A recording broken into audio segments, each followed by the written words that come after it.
Welcome to WBCS Guide YouTube channel. Dear aspirants, WBCS 2024, 25 এবং 26 এই তিনটি পরীক্ষাকে টার্গেট করে যে সমস্ত WBCS অ্যাসপিরেন্টসরা পরীক্ষা দেবে বলে ভাবছো, তো তাদের প্রত্যেকের জন্য বিরাট বড় একটা সুযোগ তৈরি হয়েছে এই সময়ের অন্তরালে। পরীক্ষার্থীদের জন্য বিরাট সুযোগ এই কারণেই বলছি যে তোমরা আগে কি করতে, এক বছরের প্রিপারেশন নিতে, একটা করে পরীক্ষা দিতে, কিন্তু এখন এক বছরের প্রিপারেশন নিলে তোমার সামনে তিনটি WBCS পরীক্ষা রয়েছে, 2024-এরটা, 2025-এরটা এবং 2026-এরটা। কারণ এগুলোকে পিএসসি কে না, এই পরীক্ষাগুলো কিন্তু বেশি দেরি করে হবে না, অর্থাৎ ওই 6-7 মাসের অন্তরালে কিন্তু এই তিনটে পরীক্ষাকে কন্ডাক্ট করাতে হবে। না হলে 3টে বছরের যে গ্যাপ, এইটাকে মেনটেন করা কিন্তু চারটেখানি ব্যাপার নয়। সেই কারণে আমি বলেছি যে WBCS পরীক্ষা কিন্তু তোমরা দেখবে আগামী 7-8 মাসের মধ্যে এই পরীক্ষাগুলো কিন্তু কমপ্লিট হয়ে যাবে। তাহলে আগে যেখানে একটা পরীক্ষার জন্য প্রিপারেশন দিয়ে, মানে এক বছরের বিসিএস এর প্রিপারেশন দিয়ে এক বছরেরটাই কমপ্লিট করতে, আর এখন সেই এক বছরের প্রিপারেশন দিয়ে 3টে পরপর কনজিকিউটিভ ইয়ার্স এর পরীক্ষা তোমরা কিন্তু পাবে। এই জন্য বলছি পরীক্ষার্থীদের জন্য বিরাট বড় সুখবর বা বিরাট বড় সুযোগ। আজকের এই ভিডিওটি যারা যারা এই যে ফর্ম ফিল আপ শুরু হচ্ছে, তো তোমরা একবার ভিডিওটিকে সম্পূর্ণ দেখো। যারা WBCS এর জন্য ভাবছো, যারা WBCS এ একেবারে নতুন তারা, এবং যারা কয়েকবার দিয়েছো, যারা কয়েকবার মেন্স লিখেছো, প্রত্যেকের জন্য এটা কিন্তু খুবই গুরুত্বপূর্ণ একটা ভিডিও হতে চলেছে। ওকে, এই সেশনে আমি WBCS এর অল অ্যাবাউটস নিয়ে আলোচনা করব। এই ভিডিওতে আমি আলোচনা করব WBCS এর syllabus, exam pattern, age limit, year wise final cut off, অর্থাৎ আলটিমেটলি কত মার্কের মধ্যে কত মার্ক পেলে তোমার চাকরিটা পাকা হবে, সেইটা বিগত বছরগুলোতে কি হয়েছে সেটা, তার সাথে সাথে প্রিপারেশন স্ট্র্যাটেজি, এবং তারপর অপশনাল পেপার সাজেশনও কিন্তু আমি এখানে প্রোভাইড করব। ঠিক আছে? আর তার সাথে সাথে সব থেকে গুরুত্বপূর্ণ যেটা, সেটা হচ্ছে বুক লিস্ট, এবং এই WBCS পরীক্ষার মাধ্যমে কোন কোন পোস্টে চাকরি পাওয়া যায় সেই সমস্ত বিষয় নিয়ে আজকের এই ভিডিওতে আলোচনা হবে। ওকে, তো চলো এক এক করে আমরা শুরু করি। সবার প্রথমে দেখো সিলেবাস। তোমরা জানো যে পিএসসি বলেছিল যে সিলেবাস পরিবর্তন হবে, পরবর্তীকালে তারা নোটিশ দিয়ে জানিয়ে দেয় সিলেবাসের কোনো পরিবর্তন হচ্ছে না, অর্থাৎ WBCS পরীক্ষা কিন্তু এমসিকিউ মোডেই রয়ে গেল। অর্থাৎ যেমনটা ছিল 2014 থেকে এ পর্যন্ত, ঠিক তেমনি করে এমসিকিউ মডেলেই কিন্তু তোমাদের WBCS পরীক্ষাটা হতে চলেছে। WBCS পরীক্ষার যে প্রিলিমিনারি পরীক্ষা হয়, সেই প্রিলিমিনারি পরীক্ষাতে 200 মার্কস থাকে এবং 200টি কোয়েশ্চেন থাকে, মাল্টিপল চয়েস কোয়েশ্চেন, এবং সময় দেওয়া হয় 150 মিনিটস, মানে 2.5 ঘন্টা। নাও এখানে কি কি সাবজেক্ট থাকছে? ইংলিশ কম্পোজিশন থাকছে 25 মার্কের জন্য, জেনারেল সায়েন্স থেকে 25, আর কারেন্ট অ্যাফেয়ার্স থেকে 25, হিস্ট্রি অফ ইন্ডিয়া থেকে 25, এবং জিওগ্রাফি, ওয়েস্ট বেঙ্গল জিওগ্রাফি মিলিয়ে 25, ইন্ডিয়ান পলিটি অ্যান্ড ইকোনমি মিলিয়ে 25, national Indian national movement INM থেকে 25। একবার ভাবো, হিস্ট্রি অফ ইন্ডিয়ার মধ্যেই আইএনএমটা পড়ে আসে, মানে প্রিলিমিনারিতে ইতিহাসের গুরুত্বটা কিন্তু অনেক। এখানে 25 আর এখানে 25, মানে 50 মার্ক কিন্তু এখানেই রয়েছে। আর তারপর আছে জেনারেল মেন্টাল অ্যাবিলিটি, যেখানে তোমার ম্যাথ থাকবে এবং তার সাথে সাথে কিছু বেসিক রিজনিংও থাকবে। ওকে, তো এই হচ্ছে ওভারঅল প্রিলিমিনারি সিলেবাস। ঠিক, এবার এই প্রিলিমিনারিতে যে সিলেবাসটা দেখছো, একদম সেম জিনিসগুলোই কিন্তু তোমার মেইনসে গিয়ে কাজে লাগবে। বোঝা গেল? মেইনসে গিয়ে হিস্ট্রি থাকবে, ন্যাশনাল মুভমেন্ট থাকবে, জিওগ্রাফি থাকবে, পলিটি থাকবে, ইকোনমিক্স থাকবে। বুঝতে পারছো? তার সাথে সাথে ইংলিশ এবং বেঙ্গলির কনভেনশনাল রাইটিংস থাকবে। তাহলে এবার এখান থেকে একটা জিনিস জানার চেষ্টা করো যে প্রিলিমিনারি কত মার্ক হলে দাদা আমি পাস করব। তাহলে চলো প্রিলিমিনারি এই 200 মার্কের মধ্যে কত মার্ক পেলে পাস করা যায় সেটা একবার দেখে নাও। প্রিলিমসের ইয়ার ওয়াইজ কাট অফ দেখো, 2016 সালের তথ্যটা ডিটেলস নেই, তবুও 84 মতন ইউআরদের কাট অফ গিয়েছিল। বাকি যারা ক্যাটাগরিতে আছো তারা এখান থেকে দেখে নিবে।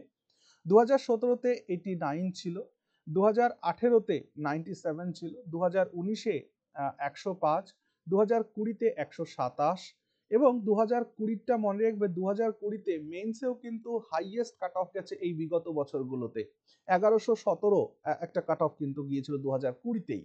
তারপর 2021-এ 121.67, 2022-এ 130.39 এবং 2023-এ 101.25। সো এই হচ্ছে ওভারঅল কাট অফ তোমাদের যাই হচ্ছে প্রিলিমিনারি পরীক্ষায়। অর্থাৎ যে বছর কোয়েশ্চেনটা একটু হার্ড হবে সেটা শুধু তোমার জন্যই হচ্ছে না, সকলের জন্যই হার্ড হচ্ছে, তাই কাট অফটা একটু কমে যায়। যে বছর পরীক্ষার প্রশ্নপত্রটা একটু সহজ হয় তখন কাট অফটা একটু বেড়ে যায়, এবং তারপরেও ভ্যাকান্সির উপরেও ডিপেন্ড করে। দেখো এখানে দেখতে পাচ্ছ যে 2023-এ 5102 জনকে সিলেক্ট করা হয়েছিল মেইনস লেখার জন্য, 2022-এ 5496 জনকে সিলেক্ট করানো হয়েছিল, 2021-এ 3833 জনকে সিলেক্ট করা হয়েছিল। তাহলে এখানে তোমরা পাশা সাইড বাই সাইড কিন্তু দেখছো যে কতজন পরীক্ষার্থীকে পাশ করানো হয় প্রিলিমিনারি পরীক্ষায়, এটা একবার ভেবে দেখো। অর্থাৎ কি, ধরো বেশ 5-6 লাখ ছেলে মেয়েরা পরীক্ষা দেয়, কিন্তু তার মধ্যে থেকে এই 5 থেকে 10,000 ছেলে মেয়েকে অ্যাভারেজ কিন্তু পাশ করানো হয় মেইনস লেখার জন্য। ঠিক আছে, তাহলে নিজের প্রিপারেশনটা কিভাবে করতে হবে, কি করতে হবে, আজকের এই ভিডিওটা কমপ্লিট দেখো, তাহলে তোমরা একটা ধারণা পেয়ে যাবে। ওকে, আর যেমনটা আমি বলছি তেমনটা করে দেখো, রেজাল্ট হবে। ওকে, নাও এবার আসো তাহলে প্রিলিমসের। দেখো এবার বলছি যে তোমরা দেখতে পাচ্ছ যে প্রিলিমসের হাইয়েস্ট কাট অফ যদি আমরা বিগত বছরগুলোতে দেখি তাহলে 2022-এ গিয়েছিল 130.39। কিন্তু যদি আমরা একটুখানি টার্গেট করি তাহলে দেখবা যে প্রিলিমসে 140 স্কোর করা খুবই ইজি। যেমন ইংলিশ কম্পোজিশনটা, যেমন ভালো করে যখন তোমরা পড়ছো, সো ইংরেজিতে অনেকের অনেক দুর্বলতা ভীতি থাকে, তো সেই জায়গা থেকে যদি ইংরেজিতে মোটামুটি ধরো ইংরেজি থেকে যদি তুমি 10 থেকে 15 স্কোর করতে পারো, ওকে, জেনারেল সায়েন্স থেকে যারা সায়েন্স ব্যাকগ্রাউন্ড থেকে আছে তারা এই সায়েন্সে ভালো স্কোর করে ফেলে, আর যারা সায়েন্স ব্যাকগ্রাউন্ড থেকে নেই তারা এখান থেকে 10টা কোশ্চেন ধরে রাখো যে 10টা কোশ্চেন পারবে বা 15টা পারবে, 10টা 15টা। ঠিক আছে, কারেন্ট অ্যাফেয়ার্স থেকে দেখো, কারেন্ট অ্যাফেয়ার্স থেকে 10টা কোশ্চেন পারলেই এনাফ, কারণ কারেন্ট অ্যাফেয়ার্সের তো কোনো মানে সমুদ্রের মতো কোন জায়গা থেকে কি আসবে না আসবে সো এটাকে প্রেডিক্ট করা কখনোই সম্ভব নয়। তবে অ্যাচিভার্স ম্যাগাজিনটা কিন্তু তোমরা ফলো করবে ফর WBCS কারেন্ট অ্যাফেয়ার্স।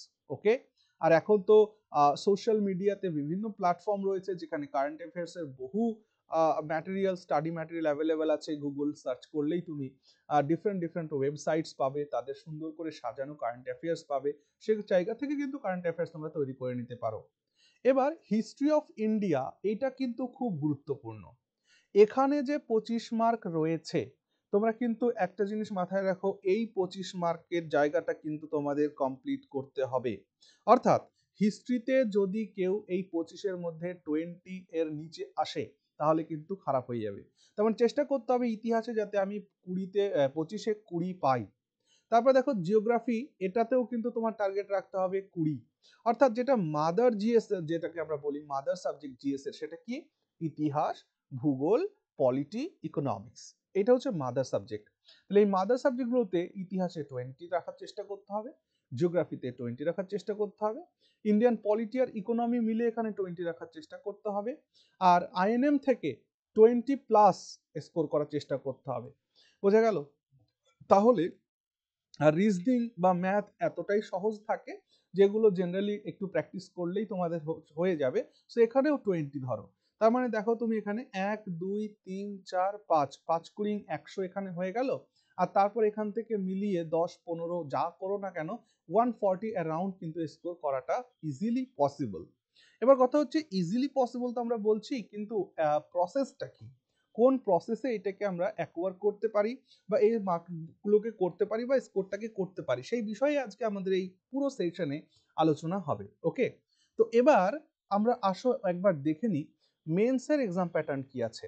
দেখো তোমাদের যে 2024, 25, 26 এই 3 বছরেই সেম প্যাটার্ন থাকবে, চেঞ্জ হবে না।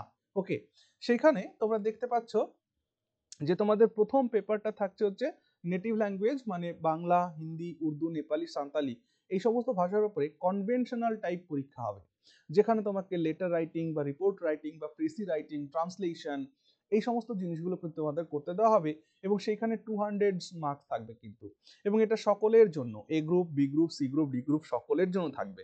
তারপর সিমিলার ভাবে ইংরেজিতেও তাই থাকবে, অর্থাৎ এই ল্যাঙ্গুয়েজ গ্রুপে সব সেম থাকবে, রিপোর্ট রাইটিং বা লেটার রাইটিং বা প্রেসি রাইটিং, ট্রান্সলেশন, এই বিষয়গুলো কিন্তু সেখানে থাকবে। 200 মার্কের বাংলা, 200 মার্কের ইংরেজি। তারপর জেনারেল স্টাডিজ 1 এর মধ্যে কি পাবে, এখানে তুমি হিস্ট্রি অ্যান্ড জিওগ্রাফি পাবে, এখানে হিস্ট্রি আর জিওগ্রাফি পাবে। হিস্ট্রি থেকে 100, জিওগ্রাফি থেকে 100, হয়ে গেল 200। তারপর জেনারেল স্টাডিজ 2 এর মধ্যে কি পাবে, জেনারেল স্টাডিজ 2 এর মধ্যে তুমি পাবে হচ্ছে কারেন্ট অ্যাফেয়ার্স পাবে, প্লাস জেনারেল সায়েন্স পাবে, এবং কিছু মিক্সড কোয়েশ্চেন পাবে এই জায়গাটাতে। ওকে, এই জন্য এই জেনারেল স্টাডিজ 2 এর যে পেপারটা, এই পেপারটা একটু হার্ড হয়ে যায়, কারণ জেনারেল সায়েন্স, যারা সায়েন্স ব্যাকগ্রাউন্ড থেকে নেই তাদের ক্ষেত্রে একটু প্রবলেমেটিক হতে পারে। কারেন্ট অ্যাফেয়ার্স যেহেতু সমুদ্র বললাম, সেখানে প্রবলেম হতে পারে। আর যেহেতু এখানে মিক্সড কোয়েশ্চেন থাকে, স্ট্যাটিক জিকে থাকে, তো সেই ক্ষেত্রে এই জেনারেল স্টাডিজ পেপারটাকে একটু খতরনাক হয়, এটা সকলেই কম স্কোর করতে পারে এই জায়গা থেকে। সো ওভারঅল প্রিপারেশনটা চালু করলে দেখবে এটাকেও সলভ করা সম্ভব হবে। ওকে, তারপর পলিটি আর ইকোনমি থেকে থাকে হচ্ছে 200 মার্কের কোয়েশ্চেন। ওকে, এবং এগুলো কিন্তু সব দেখো, এই দুটো হচ্ছে কনভেনশনাল টাইপ, এটা আর এটা, বাকি সব কিন্তু এমসিকিউ এই পর্যন্ত। এটা এমসিকিউ, এটা এমসিকিউ, এটা এমসিকিউ, ওকে, এটা এমসিকিউ, ওকে, তার মানে তারপর যে অ্যারিথমেটিক আর টেস্ট অফ রিজনিং রয়েছে, এটাও এমসিকিউ হবে। এবার অপশনাল সাবজেক্টটা শুধুমাত্র এ আর বি গ্রুপের জন্য, সি বা ডি গ্রুপের জন্য কোনো অপশনাল পেপার নেই। ওকে, যারা এ এবং বি গ্রুপের জন্য পরীক্ষাতে লিখবে তারা এই অপশনাল পেপারটা দেবে। অপশনাল পেপার মানে তোমাকে যে কোনো একটা সাবজেক্ট চুজ করতে হবে, আর সেই অপশনাল পেপারের সাজেশনও কিন্তু আজকে আমি দিতে চলেছি। ওকে, যে কিভাবে অপশনাল সাবজেক্টটাকে তুমি চুজ করবে, যেহেতু 3টে পরীক্ষা আমাদের পরপর রয়েছে, তো এই জন্য অপশনাল পেপারটা কিন্তু চুজ করা খুবই ইম্পর্ট্যান্ট। আমরা সামনে সেগুলো আলোচনা করতে চলেছি এই ভিডিওতেই। ওকে, বেশ, তাহলে এটাও কনভেনশনাল টাইপ, অর্থাৎ এখানে যেমন তোমরা কলেজে বা স্কুলে যেমন করে প্রশ্নপত্র দেওয়া হতো, তোমাদের ডিটেলসে লিখতে হতো, সেরকম করে অপশনাল পেপারে কিন্তু লিখতে হবে কনভেনশনাল টাইপ। ওকে, এটা এমসিকিউ নয়, বোঝা গেল। এরপর হচ্ছে পার্সোনালিটি টেস্ট।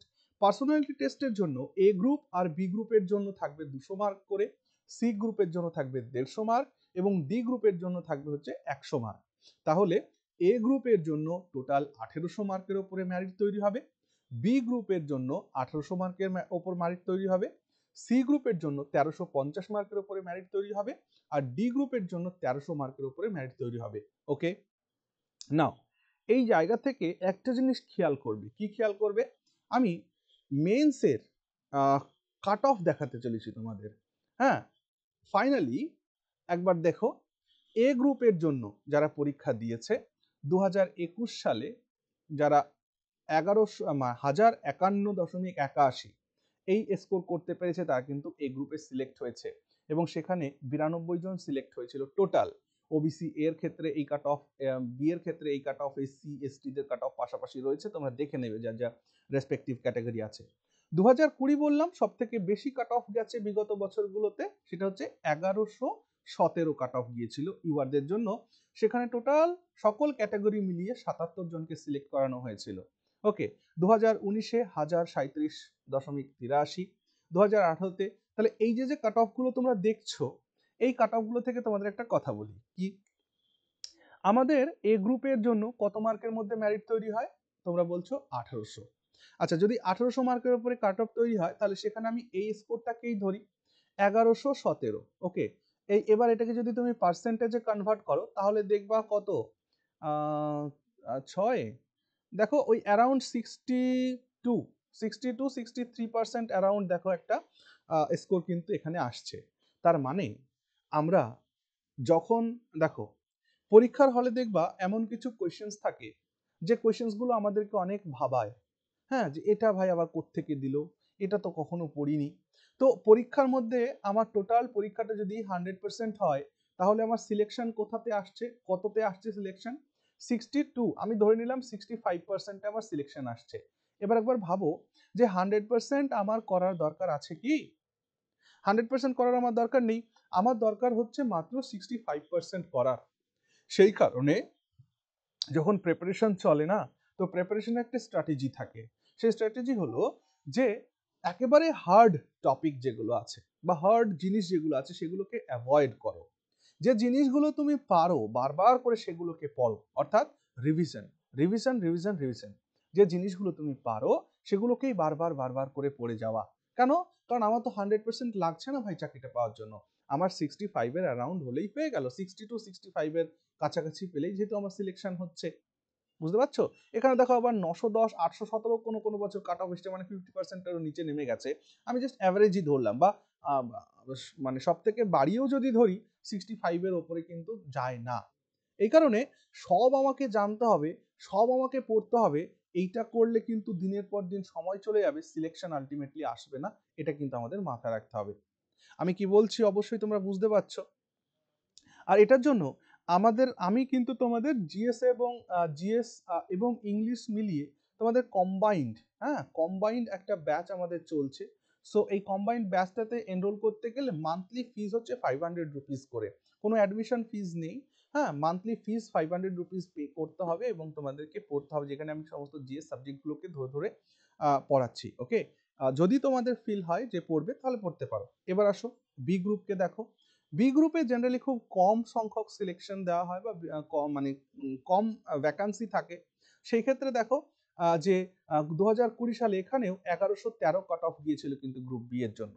তো গ্রুপ বি এর ক্ষেত্রে কি হয়, পুলিশ ডিপার্টমেন্টে চাকরি হয়, ডিএসপি টিএসপি সমস্ত পোস্টে কিন্তু চাকরি হয়। বুঝতে পারলে? তো সেই ক্ষেত্রে গ্রুপ বি যেহেতু পুলিশ ডিপার্টমেন্টে এখানে জব হয়, সো এর জন্য হাইটের একটা ক্রাইটেরিয়া রয়েছে। হ্যাঁ, ওই 1.65 মিটার ফিটার এরকম কিছু একটা ব্যাপার রয়েছে, তোমরা একটু গুগল করে দেখে নিতে পারো।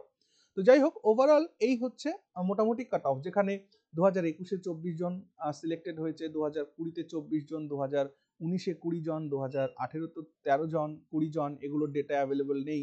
ওকে, সো ওভারঅল এই হচ্ছে তোমাদের গ্রুপ বি এর কাট অফ।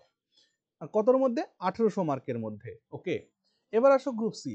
গ্রুপ সি কিন্তু 1800 মার্ক নয়, কারণ গ্রুপ সি তে 400 মার্কের অপশনাল পেপারটা নেই। তাহলে এখানে কত মার্ক আছে? এখানে আছে 1350।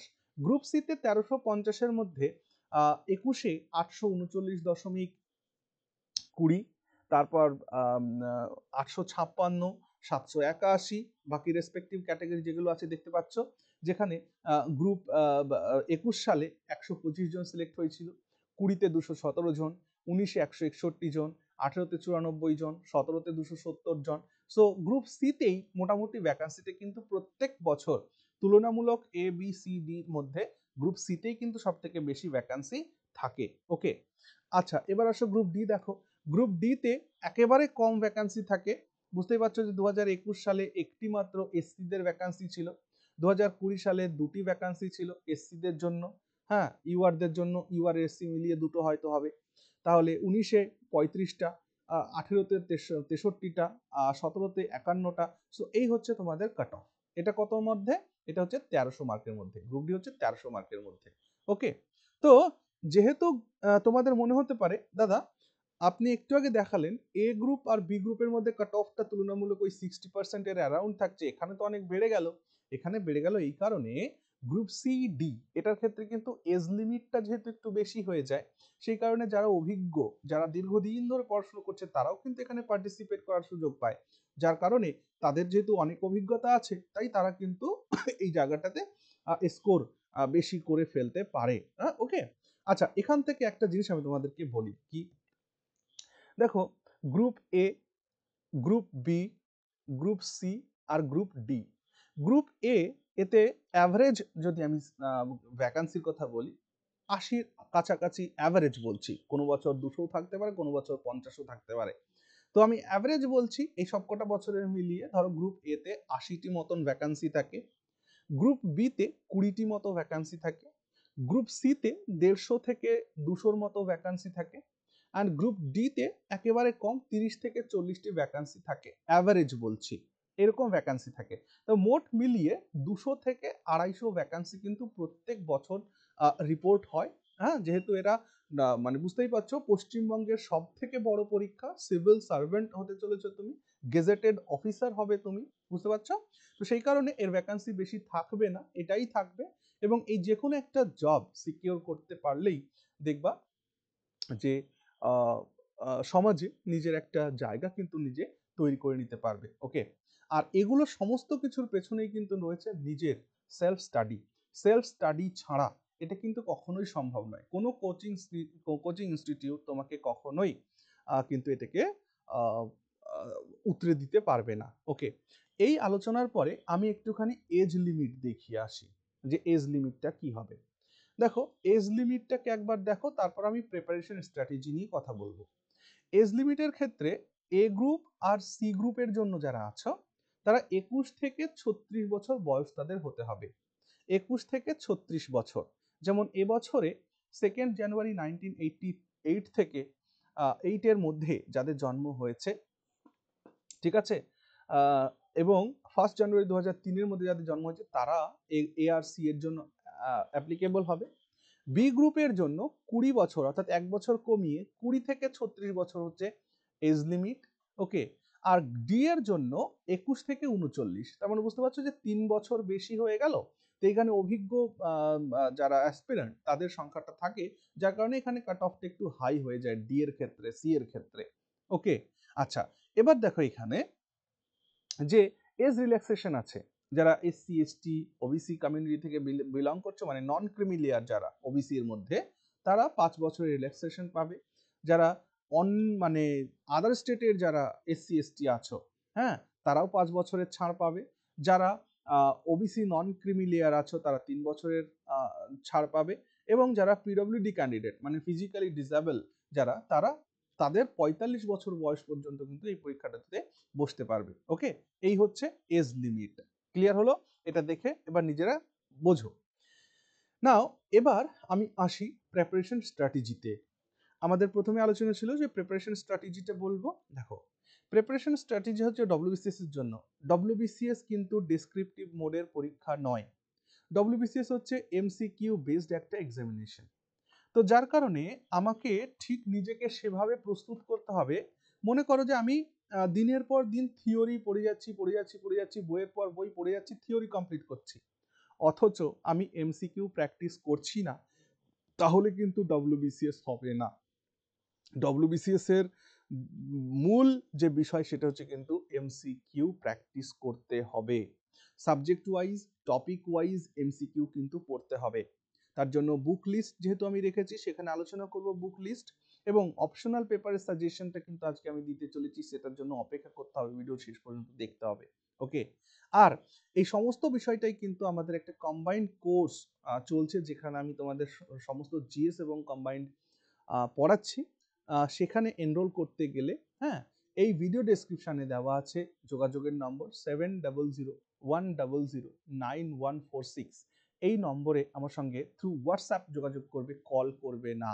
ওকে, তো ফর্ম ফিল আপ শুরু হয়েছে। সবাই ভিডিওটাকে ভালো করে দেখো, দেখে অপশনাল পেপারটাকে সিলেক্ট করার চেষ্টা করো, অ্যান্ড দেন তারপর লেগে যাও। কারণ 2024, 2025, 2026 এই পরীক্ষা তিনটি কিন্তু গায়ে গায়ে হতে চলেছে। এমনকি আমি এর সঙ্গে কিন্তু 2027কেও অ্যাড করতে পারি, কারণ 2025 তো চলেই গেল। বুঝতে পারছো?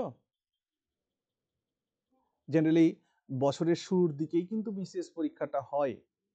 তো সেই ক্ষেত্রে এই ওবিসি যে কেসটি রয়েছে তার জন্য গড়বড় হয়েছে সবটাই। হ্যাঁ, তো এটা কিন্তু একবার তোমরা ভেবে দেখো।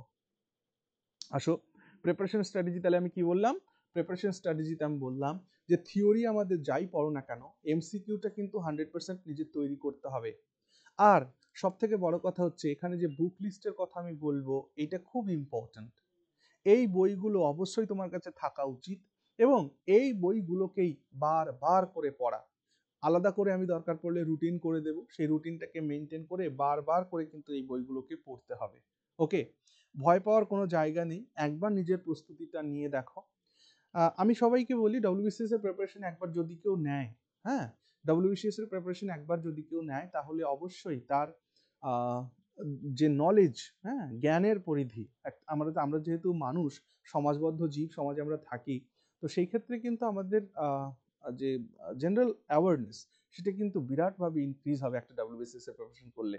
আর ডব্লিউবিসিএস এর প্রিপারেশন যারা করেছে তাদের অন্যান্য চাকরি তো এমনিতেই হয়ে যাবে। ওকে, সো লেগে পড়ো।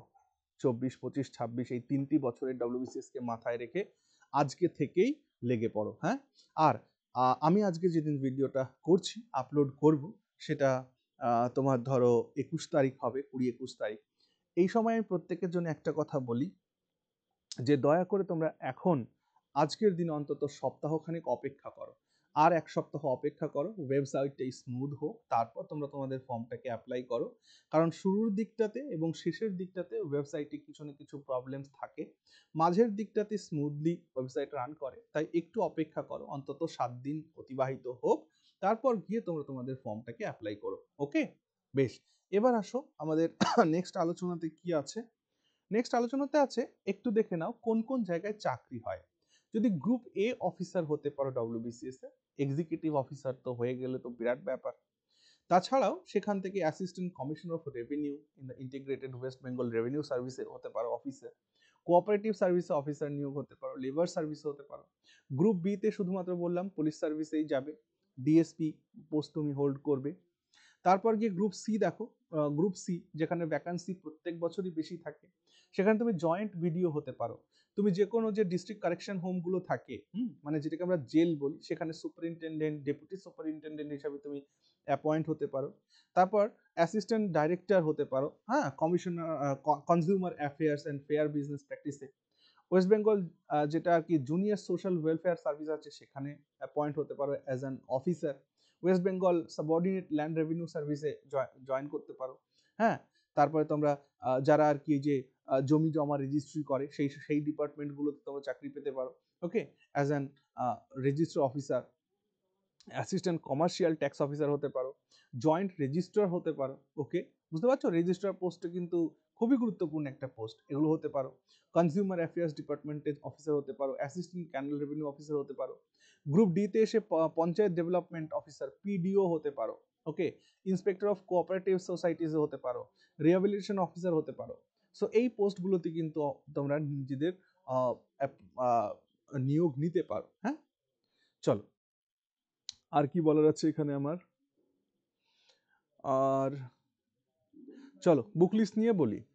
যারা একেবারে নতুন শুরু করছো, ঠিক, যারা একেবারে নতুন শুরু করছো ফর বিগিনার্স, তাদের বলবো আগে এনসিইআরটিটাকে কমপ্লিট করো।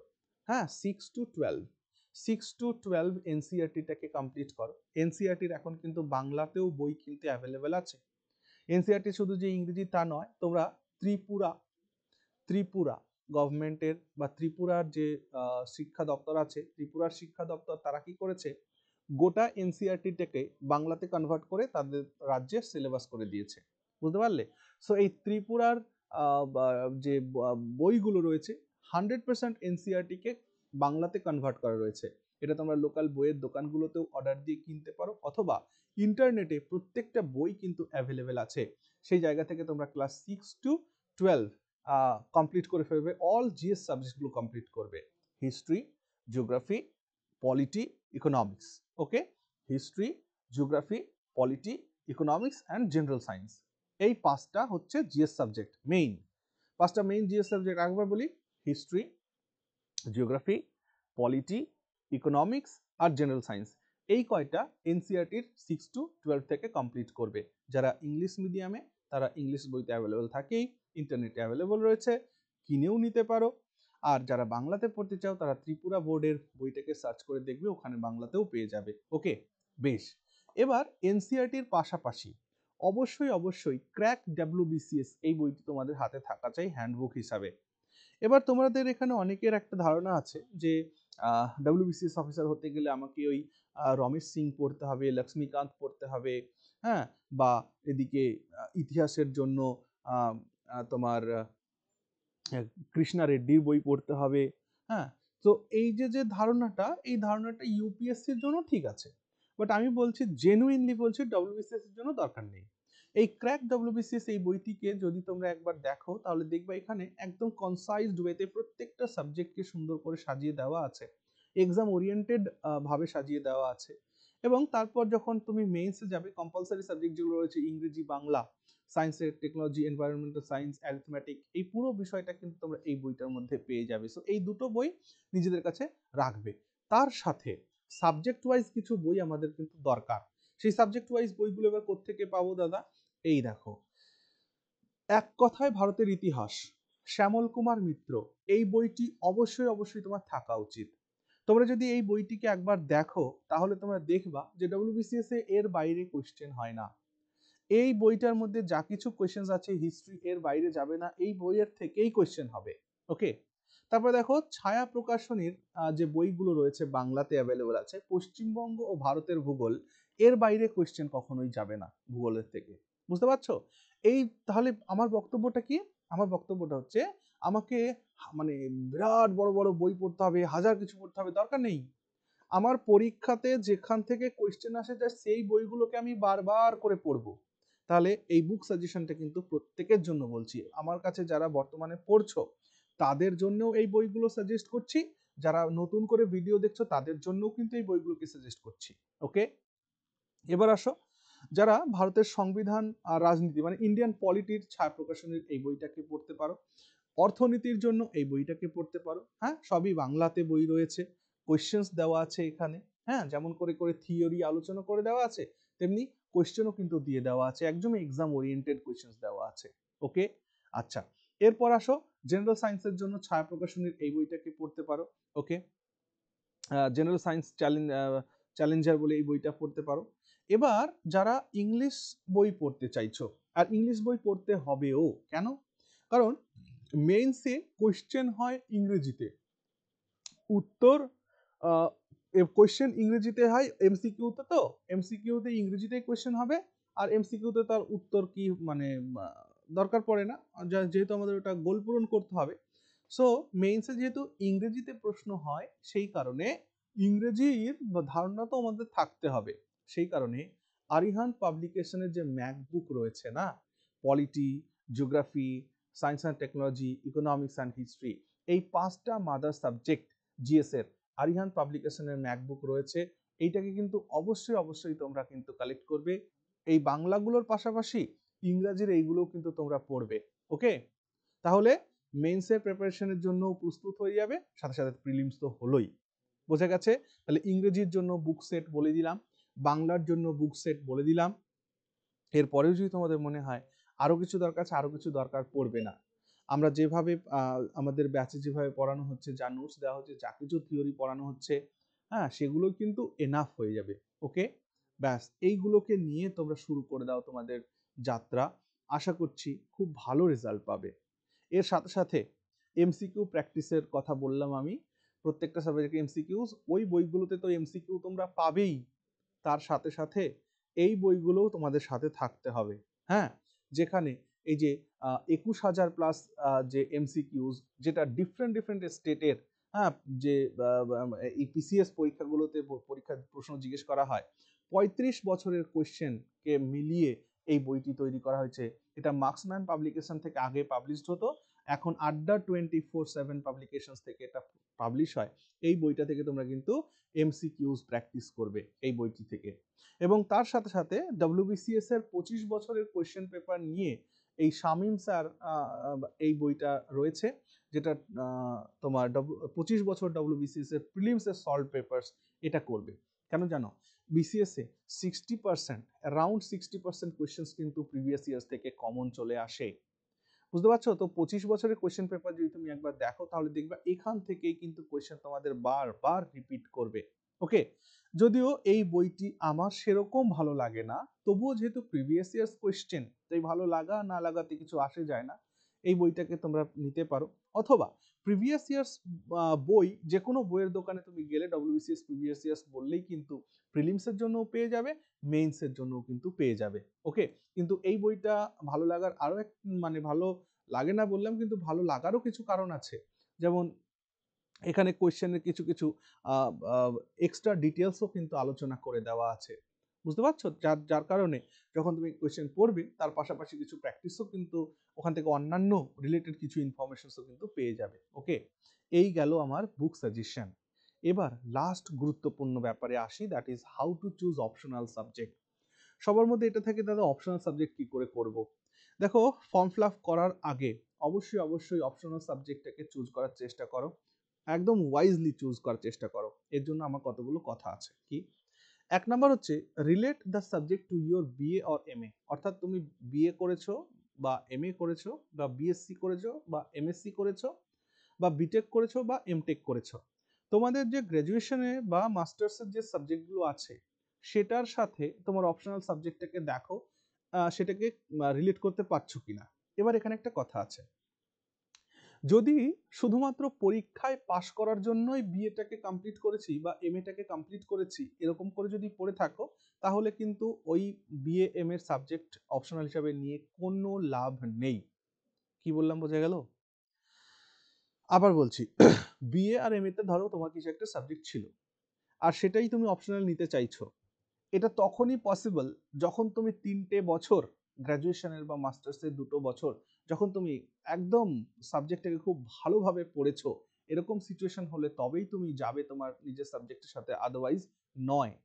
2 নম্বর কথা হচ্ছে feel the interest in the subject. তুমি যে সাবজেক্টটাকে অপশনাল হিসেবে নিতে চাইছো সেই সাবজেক্টটাকে কিন্তু একবার ফিল করো।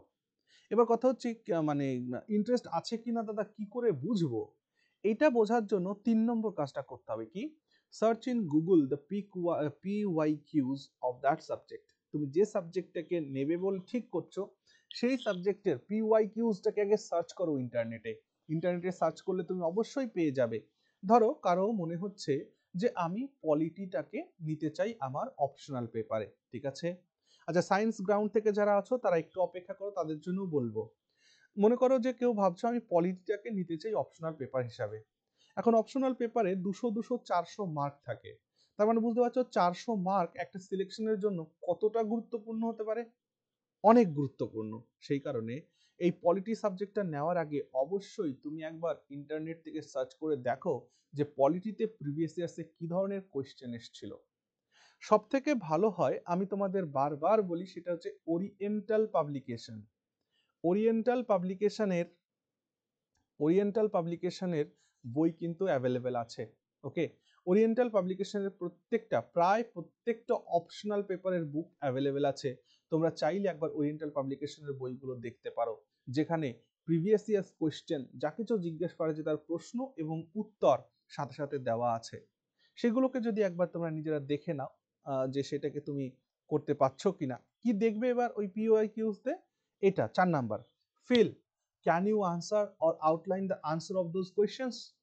অর্থাৎ যে কোয়েশ্চেন্সগুলো তুমি ইন্টারনেটে দেখলে সেই কোয়েশ্চেন্সগুলো দেখার পরে সাধারণত তুমি সে যেহেতু সাবজেক্টটা পড়োনি এখনো, তো কোয়েশ্চেনের উত্তর তো তুমি লিখতে পারবে না, কিন্তু ওই কোয়েশ্চেন পড়ে তোমার কি এটা মনে হচ্ছে যে হ্যাঁ এই কোয়েশ্চেনটার উত্তর আমি লিখতে পারবো বা এই কোয়েশ্চেনটার কিভাবে উত্তর লিখতে হবে তার কিছু আউটলাইন মাথায় আসছে?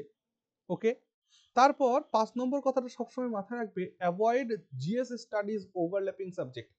এমন কোনো সাবজেক্ট তুমি নিয়ে বসবে না যা তুমি আগে কোনোদিন পড়োনি, নতুন করে শুরু করছো। আর সেইটাকে কমপ্লিট করতে গিয়ে তোমার যে আদার্স যে জিএস সাবজেক্টগুলো রয়েছে, history, polity, economics, general science, এইগুলো যাতে হ্যাম্পার না হয়ে যায়, এদের যাতে পড়ার টাইমিংটাকে ওভারল্যাপ না করে, এই জিনিসটাকে কিন্তু সবসময় খেয়াল রাখবে। নেক্সট 6 নম্বর কথা বলেই দিলাম, ফলো ওরিয়েন্টাল পাবলিকেশন বুক ফার্স্ট। প্রথমে যে সাবজেক্ট নিতে চাইছো ওরিয়েন্টাল পাবলিকেশন একবার বইয়ের দোকানে গিয়ে দেখো না যে সেইখানে কি কি প্রশ্ন জিজ্ঞেস করছে বা তার উত্তরগুলো কেমন করে লেখা আছে। একবার কলেজ স্ট্রিট চলে যাও বা লোকাল বইয়ের দোকানগুলোতে চলে যাও যেখানে তুমি এই বইগুলো পেয়ে যেতে পারো।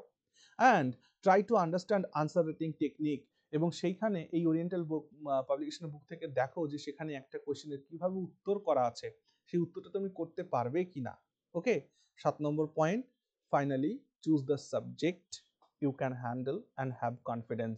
এবং শেষমেশ সেই সাবজেক্টটাকেই তুমি চুজ করো যেটাতে তোমার কনফিডেন্স আছে, যে হ্যাঁ এই সাবজেক্টটাকে আমি চুজ করলে আর যাই হোক না কেন আমি কিছু না কিছু অন্তত লিখতে পারবো। আরেকবার বলছি, কনফিডেন্সের কথাটা কি, যে এই সাবজেক্টটা চুজ করলে আমি কিছু না কিছু লিখতে পারবো। সেই ক্ষেত্রে যারা সায়েন্স ব্যাকগ্রাউন্ড থেকে আছো তারা যদি মনে করো তাদের সায়েন্সের সাবজেক্টগুলোকেই তারা মেইনসে নেবে, একটু সাবধান ভাবে নেবে কিন্তু। কারণ ডেপথ নলেজ যদি তোমার সাবজেক্টের উপরে না থাকে তাহলে সায়েন্সের টপিকগুলোকে কিন্তু অ্যাভয়েড করে চলাই শ্রেয়। এবার কেউ কেউ ভাবতে পারো আমি ইংলিশ নেব বা বাংলা নেব, সেই ক্ষেত্রে নিতে পারো, কিন্তু লিটারেচার সাবজেক্টটাকে যদি অপশনাল নাও তাহলে একটা প্রবলেমে পড়বে। কি প্রবলেম? দেখো, লিটারেচার এমনই একটা সাবজেক্ট যেটা তোমাকে খুব অ্যাডিকটিভ করে দেবে, অর্থাৎ সবসময় মনে হবে ওই লিটারেচারটাকেই পড়তে থাকি। বুঝতে পারছো? যার কারণে ওই জায়গায় কিন্তু তোমার আদার্স যে সাবজেক্ট সেইগুলোর পড়াটা কিন্তু হ্যাম্পার হতে পারে। আদারওয়াইজ গ্র্যাজুয়েশনে যদি কারো খুব ভালো করে, মনে করো বাংলা কারো বিষয় ছিল, এমএতেও বাংলা ছিল, সে বাংলাটা খুব ভালো করে পড়েছে, তার সমস্ত তথ্যগুলো জানা, রবীন্দ্রনাথের রাইটিংস তার সমস্ত কমপ্লিট আছে, হ্যাঁ, মনে করো মাইকেলের লেখা তার কমপ্লিট আছে, ওকে, চর্যাপদ তার কমপ্লিট আছে। সো এই ধরনের ক্ষেত্রে যদি কখনো হয় যে আমার তো গ্র্যাজুয়েশন করে এসেছি, মাস্টার্স করে এসেছি, এগুলো সব আমার কমপ্লিট আছে, জাস্ট একবার চোখ বুলিয়ে নিলেই হয়ে যাবে, তাহলে অবশ্যই তোমরা ল্যাঙ্গুয়েজ পেপারের সঙ্গে যেতে পারো। আদারওয়াইজ আমি বলবো সেই সমস্ত সাবজেক্ট চুজ করো যা তোমার ওয়েটেজ রাখে মেইনসে। মেইনসের ক্ষেত্রে যদি দেখো, সব থেকে যেটা বেশি লোকে প্রেফার করে দ্যাট ইজ হিস্ট্রি, কোনো রকম ঝামেলা ছাড়াই, কারণ হিস্ট্রি ছোটবেলা থেকে তুমি পড়ে এসেছো। একবার ভেবে দেখো, তুমি যদি সায়েন্স ব্যাকগ্রাউন্ডেও থাকো তাহলেও ক্লাস 10 পর্যন্ত তুমি হিস্ট্রি পড়েছো, ওকে, তার মানে ওই ক্লাস 10 পর্যন্ত যে হিস্ট্রিগুলো তুমি পড়েছো সেই গোটাটাই কিন্তু তোমার কাজে লেগে যাবে এই অপশনাল পেপারের জন্য।